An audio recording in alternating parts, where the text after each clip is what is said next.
Eswameni describes Carrie as returned to a place from her childhood, along with memories of the past and a hidden feeling of guilt.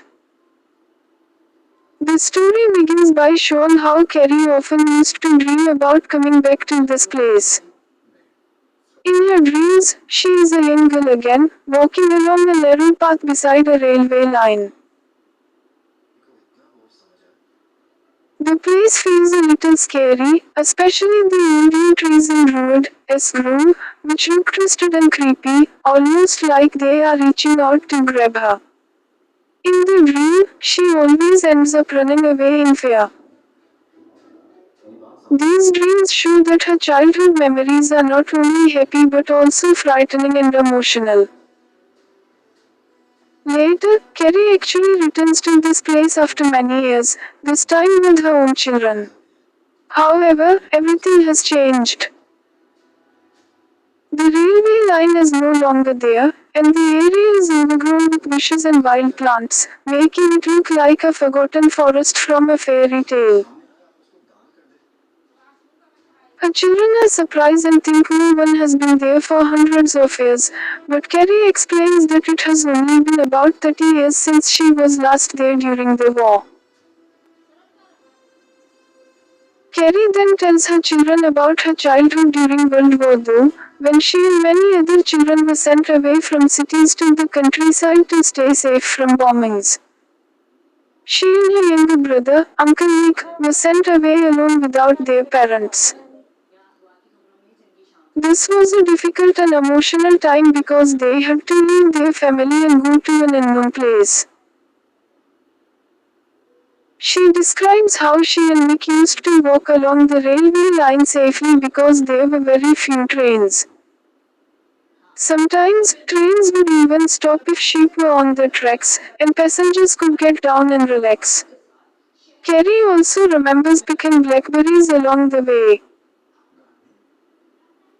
However, they were always in a hurry because they wanted to visit some unusual people named Johnny Gotoot, Hate Green, and their friend Albert Sandwich. These names sound strange, and Carrie's children find them hard to believe, but Carrie insists they were real people, just not ordinary. The children ask where these people lived, and Carrie explains that their house was called Druid, Bottom, located deep in a valley surrounded by old trees. The place had a mysterious and slightly frightening feeling. There were stories about ancient druids, a healing spring, and even remains of an old temple. This suggests that the place had historical and possibly magical or spiritual importance. As they continue their journey, the children notice how quiet and empty the area is. There are no people, no vehicles, and only a few animals. Carrie points out the house from a distance, but it is now ruined and abandoned. She refuses to go down to it, even though the children want to explore. This shows that something painful or scary is connected to that place for her. Carrie becomes emotional and starts acting strangely.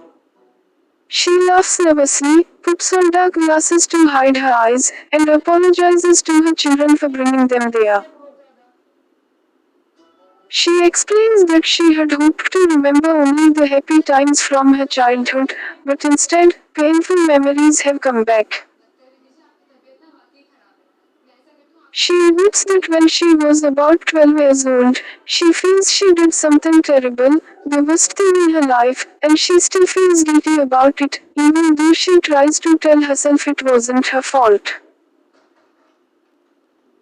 This moment is very important because it introduces a mystery. What did Carrie do in the past? Her oldest son becomes curious but does not ask her directly. He can see that she is tired, upset, and not ready to talk about it.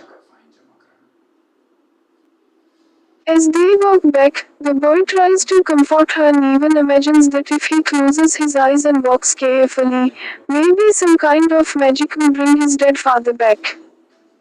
This shows that he is also dealing with grief, as his father had died recently. family is on their first holiday without him, which adds another emotional layer to the story. Eventually, Carrie becomes a bit calmer and starts talking again, pointing out places in the town.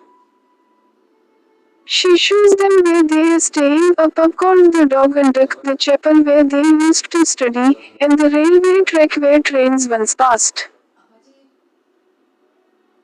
She remembers small details from her childhood, like how Nick once got sick on the train because he had eaten too much.